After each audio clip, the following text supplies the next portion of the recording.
My name is John Graham. I'm an executive member of the National Pure Water Association. Welcome here today. I'd like to introduce you to Dr. Prof Connett. Paul is a Professor Emeritus of Chemistry at St Lawrence University, Canton, New York State in the USA. Paul has researched the science behind fluoridation for the last 12 years, and starting off undecided, he's firmly against, and he would like to, with his 12 years of research, expose South Central SHA's consultation document. Paul. Thank you, John. Despite what you might think is an American accent, I'm a local lad. I grew up largely in Brighton. I went to Van Dien Grammar School. I got my first degree at Cambridge, was an exact contemporary of John Cleese, but went to the United States in 1966. And as John pointed out, I was a professor of chemistry. My specialty was environmental chemistry and toxicology. And as he also said, I've been researching the fluoride issue for 12 years. And actually, I was here a few weeks ago and picked up this document, but it wasn't until I left that I actually got a chance to read the document in detail.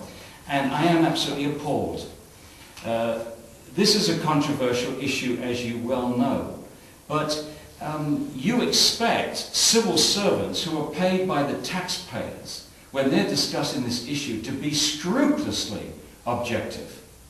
And this document is far from being objective. It would make the British Fluoridation Society blush. The distortions, the misleadings and deceptions in this document. I think the people of Southampton are being grossly misled. Let me start with a very big issue. This document here is 507 pages. This took an impartial panel 3.5 years to write. I was the only scientist opposed to fluoridation to give testimony before this panel. 507 pages and 1,000 references to the literature. The difference between this review, this is the NRC review, the National Research Council review of 2006, one of the big differences between this review and many others is the panel was balanced. It wasn't handpicked by the government. Secondly, they were not shy of looking at the literature from other countries. One of the big issues here is the countries which fluoridate, which are only a handful, the countries that fluoridate do not do much scientific research on the health. It's teeth, teeth, teeth, teeth, teeth, as if there was no other tissue in the body. However, from a scientific point of view, we have the luxury of having countries like India and China, which have large levels, high levels of fluoride naturally in their drinking water. So we've got an amazing laboratory to study the effects of fluoride. There is absolutely no question that fluoride damages health. No question at all. It damages the bones, it damages the brains and other tissues. No question. The only issue that's left for regulators to discuss is there an adequate margin of safety between the levels at which effects are found and the doses that we're going to get drinking fluoridated water. And a margin of safety, incidentally, to protect everyone. Not the average person, but everyone, which includes the very young, the very old, very sick, and so on. And when you look at this, you'll find that, for example, thyroid function is lowered at 2.3 parts per million of fluoridated water. We fluoridated 1 part per million. IQ in China lowered at 1.8 parts per million. I would stake my scientific reputation on there being no adequate margin of safety to protect everybody in society. This is not even mentioned here. They talk about the York review, they talk about the MRC review, they talk about the Australian review, but they don't even mention this. And that is unacceptable. I mean, they could have mentioned it and then done their best to try to make it irrelevant, which is what other people have done, but not to mention it at all is outrageous. So that's the big one. Related to the fact, there's a whole chapter here on fluoride's impact on the brain. There are over 40 animal studies which indicate that fluoride damaged the brain. In the United Kingdom, you pay little attention to animal studies with fluoride. The York Review didn't look at any animal studies. The MRC didn't look at any animal studies. It's as if that part of toxicology doesn't exist. But more importantly, there are now 23 studies which shows that fluoride lowers IQ in children. 23. 3 of those were published last year, before this was written. And another major study was published in 2006. There's no reference here to the potential of fluoride to damage the brain or lowering of IQ. That's again outrageous. You see, even the York Review reviewed 2 IQ studies, and the Australian study from last year reviewed the same 2 studies. They copied a lot from the York Review. But the NHMRC study, published in 2007, didn't add to that, didn't add to those 2 studies. So even the documents that they were reviewing indicated that one of the concerns was fluoride's lowering of IQ. They don't mention it. So that's clearly selective in their examination. Now, a really simple thing, if you go to page 11, there's 2 paragraphs there, 3.5 and 3.6. They indicate in 3.5 how much this is going to cost. Installation, $471,000. Annual costs, £59,000 a year for 20 years. That comes to over $1 million. By the time you throw in the study costs, the promotion costs, and all this razzmatazz with the consultation, this is over £2 million. We are told that in 20 years, this is going to save 36,000 teeth. There's some discussion whether it's actually teeth or caries, but 36,000. They then tell us in paragraph 3.6, this means that the cost to prevent tooth decay is 32 pence per tooth. Well, I don't see how you could do that if you're spending over £2 million over 20 years, and you're saving supposedly 36,000 teeth in 20 years. If you divide 36,000 into £2 million, it's closer to £60 a tooth, not 32 pence. That's a huge mistake. I'm surprised that it got to this glossy state. They talk about fluoride strengthens tooth enamel. This is page 12. It makes tooth enamel more resistant to tooth decay. It does, but nearly everybody now agrees that it works topically, not systemically. And so the notion of swallowing something to have a topical effect is highly questionable. There is no discussion of that very important revelation that the major benefits are topical, not systemic. They compare 1 part per million to the level in tea. But that's not the right comparison. The comparison that we should be making, especially in the context of young children's health, is the level in mother's milk. 1 part per million is 250 times the level in mother's milk, which is 0.004 parts per million. Somebody should be warning the people in Southampton that if they bottle feed their babies, they're going to give their babies 250 times more fluoride than nature intended. Is that a sensible thing to do? It's not discussed here at all. I continue. They do the usual thing of making a big song and dance about the fact that many people in America drink fluoridated water, and worldwide about 300 million people drink fluoridated water, and list the countries and so on. This is outrageous again. They don't point out that only 8 countries in the world, only 8 countries have more than 50% of their population drinking fluoridated water. And nor do they point out that it's very clear from World Health Organization data for 12-year-olds, there is no detectable difference in tooth decay in the non-fluoridated countries and the fluoridated countries. And that was made clear in an article in the British Medical Journal. There's no reference to that. So the average person reading this thinks that everybody's fluoridating because all these numbers that they're throwing out. They don't know, they're not told that most countries don't do it, but the vast majority of European countries have rejected this practice. Some started and stopped. There's no notion of that. And you should forgive anybody in Southampton reading this and thinking they're part of the norm, part of the progress. They're not. You're the odd ones out. You're in a distinct minority if you force this practice on people. They make a big thing of saying you've got to be careful of individual studies. You've got to look at all the studies. And then proceed to use a selection of individual studies, which they completely mess up, by the way, to try to prove their case. So they don't even live up to their own guidance here. As I've mentioned, there's no, let's say, don't be misled by a single study. Well, what about 23 studies? 23 studies which indicate a lowering of IQ. Then responding to the National Pure Water Association, they say, however, peer-reviewed scientific studies have found no evidence to support these claims. Risk of cancer, bone fractures. That is scientific poppycock to say that there are no studies. What you should say is that the studies are mixed. Some show an effect, some show a relationship with cancer, some do not. Some show an increase in hip fracture, some do not. But to state categorically that there are no studies, again, is outrageous. Nor do they point out what should be absolutely essential to point out, is that despite the fact that this practice has been going on for 50 to 60 years, very few health studies have been done in fluoridated countries. That's why the studies done in non-fluoridated countries like India and China, where they're not protecting a practice, not protecting a sacred policy, become extremely important.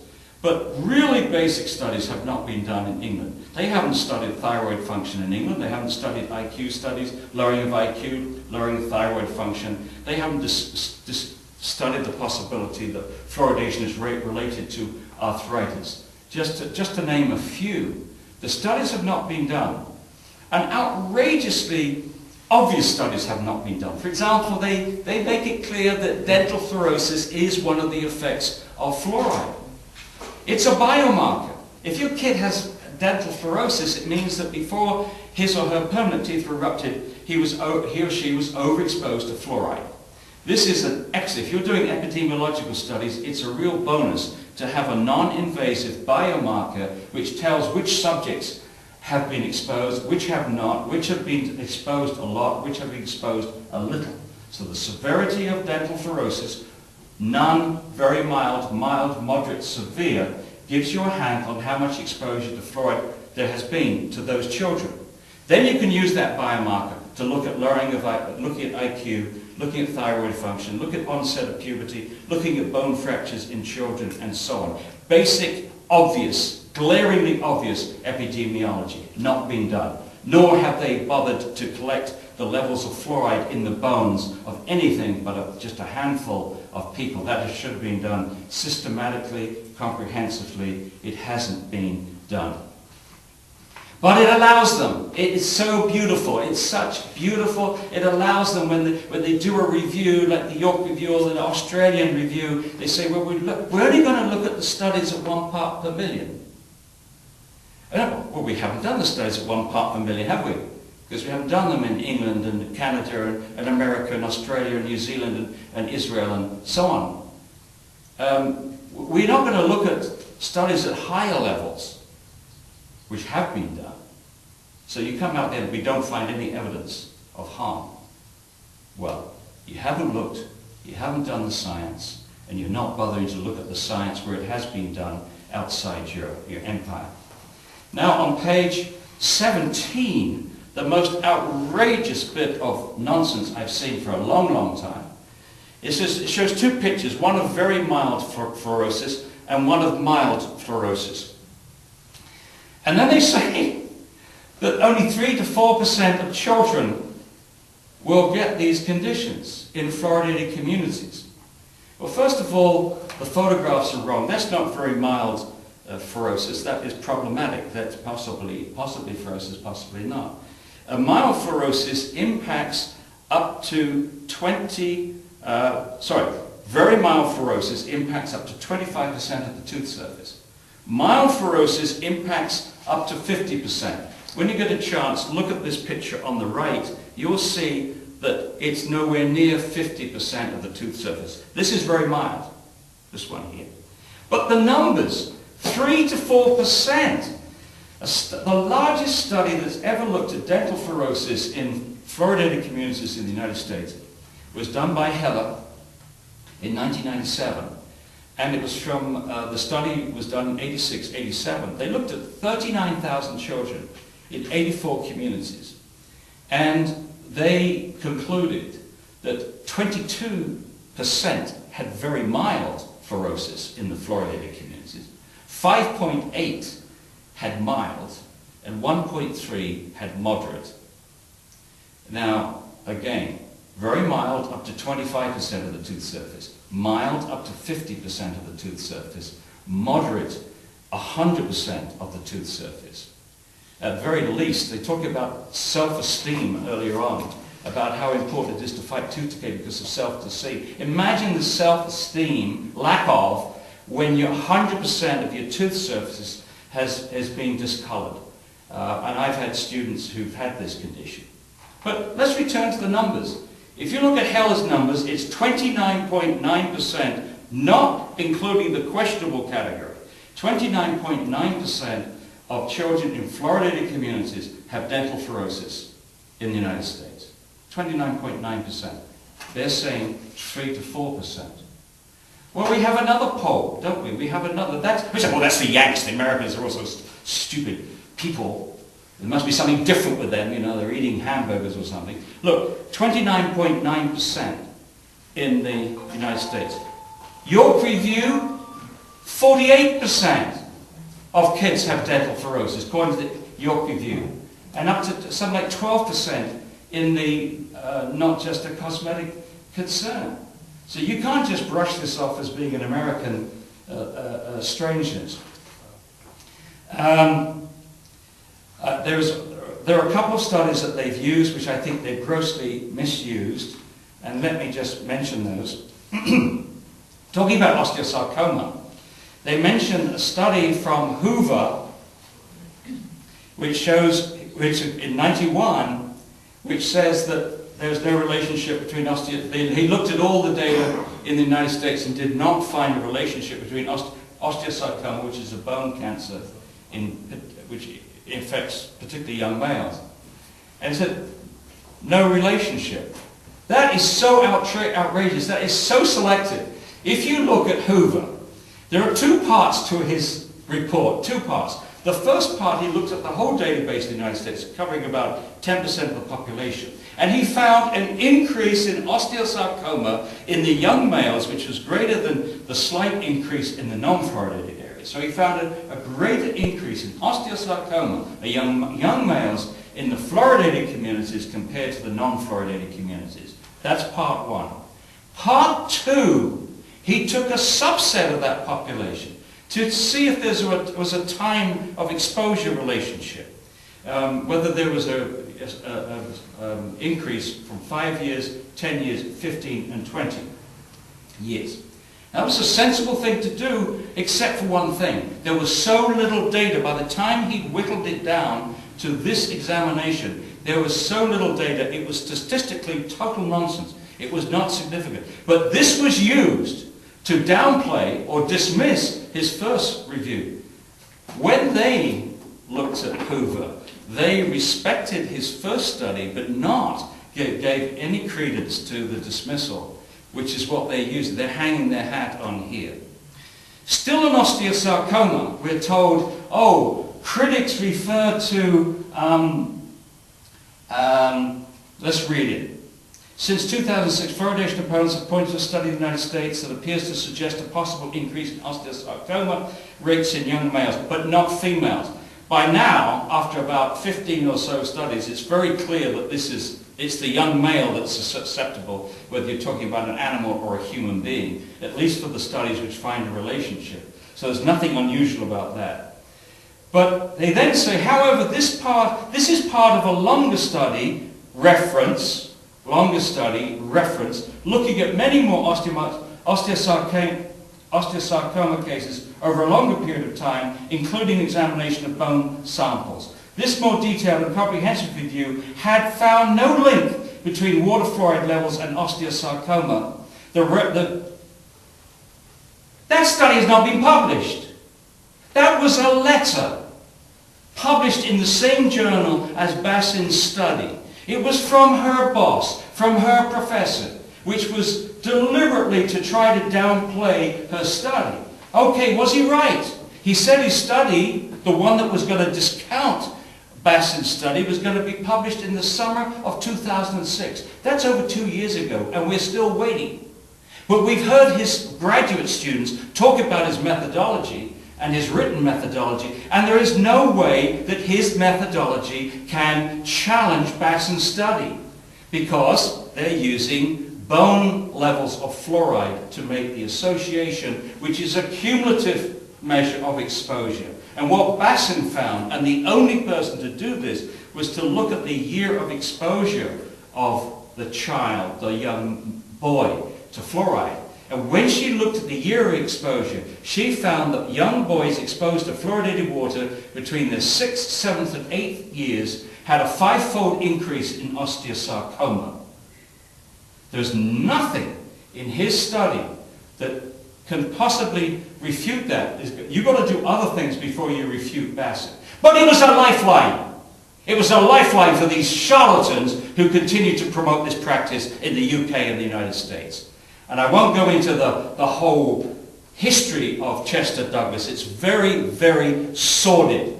Why on earth they should have given an osteosarcoma study to a dentist, a dental researcher, who is also a consultant for Colgate and is also known to promote fluoridation. This is the man that you're going to determine whether fluoridation is killing kids or not? It was a pretty bad decision. And that bad decision was, if you like, validated when he hid this study for 3 years. She found that in 2001, and we didn't find out about it, and nobody else found out about it until 2004 or 5. He hid it for 3 years. But that's the straw that these guys are hanging on to try to dismiss this important study on osteosarcoma. I can say the same thing about their analysis of hip fractures. I will conclude by, again, typically we've seen this umpteen times in propaganda from the pro-fluoridation. They will always list the organizations that promote fluoridation. And they just fail to mention all those countries that have rejected fluoridation, as if those countries had no medical associations, no doctors, no scientists. It's been rejected in France, in Germany, in Belgium, in Austria, in Italy, in Portugal, in Denmark, in Sweden, in Norway, in Finland. But we don't see any of those organizations or those countries listed here. That's not what you do if you're doing a fair document which is trying to balance both sides and give people a solid scientific base to help them make that decision. That's what you do if you're trying to sell something. This is public relations material. I'd like to know, first of all, who the authors are. There's no name of an author. I would like to know who peer-reviewed this document, and I'd like to know how much it cost.